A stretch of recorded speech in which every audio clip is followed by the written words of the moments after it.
marka wuxuu sheegay qiso uu ka soo warinayay Sheekh Cabdilcaziz bin Baas rahimahullah ta'ala wuxuu sheekhu wuxuu dadka ku dardaari jiray inay saddex duco ku ducaystaan marka ay sujuudsan yihiin saddex duco inay ku ducaystaan marka ay markay sujuudsan yihiin ducada koowaad waa maxay wuxuu yiri waxa aad oranaysaa Allahumma inni as'aluka husna al-khatima ilaahu waxaan ku weydiisanayaa khaatimo wanaagsan ducada labaad waxaad oranaysaa Allahumma irzuqni tawbatan nasuhatan qabla al-maut ilaahu tawbad nasuha ah igu arsaaq intaana dhiman ka hor saddexaadna waa yaa muqallib al-qulubi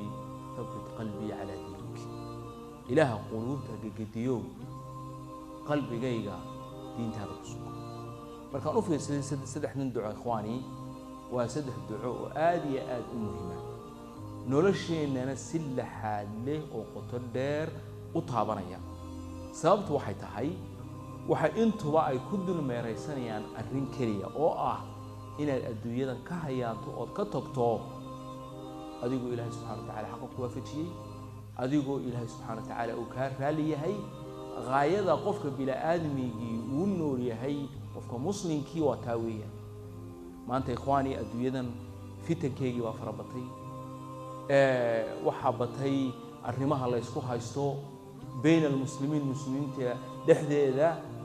xaq iyo baatilkiiba in marka qaar kood sida loo kala sooco ay adag tahay in ka soo dadka ahlu xaq iyo ahlu basiira ilaahay mar walba xaq garansiinayo laakiin adiga maxaa lagaga baahay ka shakhsi ahaan ahamiyada ay ciidan leedahay bay dareensisay waxa lagaga baahay adiga shakhsi ahaan akhi naftaada badbaadi waxa laga yaabaa nin maanta oo dhan siyaasad ka sheekeynaya siyaasadii Soomaaliya ka sheekeynaya dagaalada qabaa'isha Soomaalida dhex yaala ka sheekeynaya waxa adduunka ka dhacayo ku xiiqayo oo fadhi dirir ku xiiqay ayaa hadana nafsiisa dayacay akhi adigu hadaad maanta Ilaahay aad la kulanto oo taadii noqoto oo hooyga aakhira aad ku hooyato ma leedahay Ilaahay raaligiisa ma sheeganaysaa waji aad Ilaahay subhanahu wa ta'ala aad kula kulanto waji wanaagsan oo Ilaahay aad kula kulanto ma sheeganaysaa naftaada badbaadi intaana cid kale ka sheekay Ilaahay subhanahu wa ta'ala kaliya ayaa maalinta qiyaamaha soo taagay Ilaahay qabiilna soo wada urun maayo reer hebel baa la wada xisaabinaya la oran maayo maalinta qiyaamaha loo xisbigii reer hebel baa la wada xisaabinaya ama jamaacadii reer hebel baa la wada xisaabinaya ama gobolkii reer hebel ama degmadii reer hebel wa kullu aatihi yawm al-qiyamah qofr baaba maalinta qiyaamaha إلهي سبحانه وتعالى يسوي كلية وعد صعوتها يعد الدوديسان يعد دفاع عيسان أن يجرموا مالت قيامها إلهي سبحانه وتعالى يسوي تاجين أهمية الدعوة كنا إليهين وحكى أن بقى عضيان إن الإلهي بريسو حسن الخاتمة يبقى خاتمة يكون هذا الشيء ضد إخواني يو أهل العبادة ها حدنا أنتي أنا اللي من كهر يسبدلي وعقيدة دي بدلنتي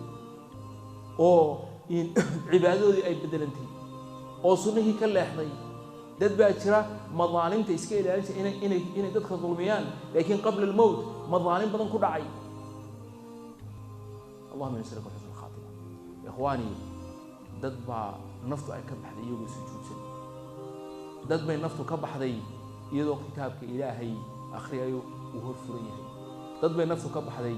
iyagoo kacbada dawaafaya dad bay naftu ka baxday iyagoo Carafa taagan Sheekh Maxamed Rashaad oo garan san rahimahullah ta'ala dad bay naftu ka baxday iyagoo Soomaali ikhwaani adii biritoole markay maalintaadii noqoto geeridu maxay kugu noqotaa maadoo Ilaahay caabuday maadoo Ilaahay ka baqanaya adigoo iska ilaaliyay xuquuqda dadka bini'aadamku ay kugu leeyihiin adigoo madaalimta iska ilaaliyay adigoo dhiig muslim aan gacmaha la gelin adigoo hanti muslim aan gacanta la gelin adigoo cirdi muslimin aan gacanta la gelin isoo waxay ku iman doontaa adigoo waxa soo noqdo looqaystay xusnul khaatima ilaahay mar walba weydiiso khaasatan anta fi sujud takalana waxa tiraahdaa sidoo sheekhu yiri ilaahu uu arsaaq allahumma subni tawbatan nasuha qabla al-maut tawbada nasuhada waa maxay ikhwaani waa toobad lagaaga meeyro oo lagaaga dhaqo dunubtii aad gashay وأديكو صافية ربي قال سبحانه وتعالى كو أبورتي الله كنتوية توبة نصوحة إلهي بقى وحنا قال لي قف ولو بالآذن وقلدما ولكن التائب من الذنب كما لا ذنب له قف الذنب كتوبة كيرا وسيدي قف أن ذنبي بقريبا توبة النصوحة الذنوب تالغو لقاه الذنوب تالغو ميراه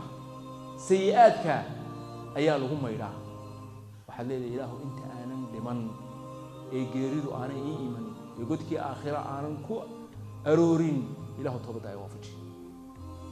حتى لحظة وضم بيسين ولا شارع هنقطه إله وافجي ومر الله على مركز نفسه كابحضو والوك الرقاق خاص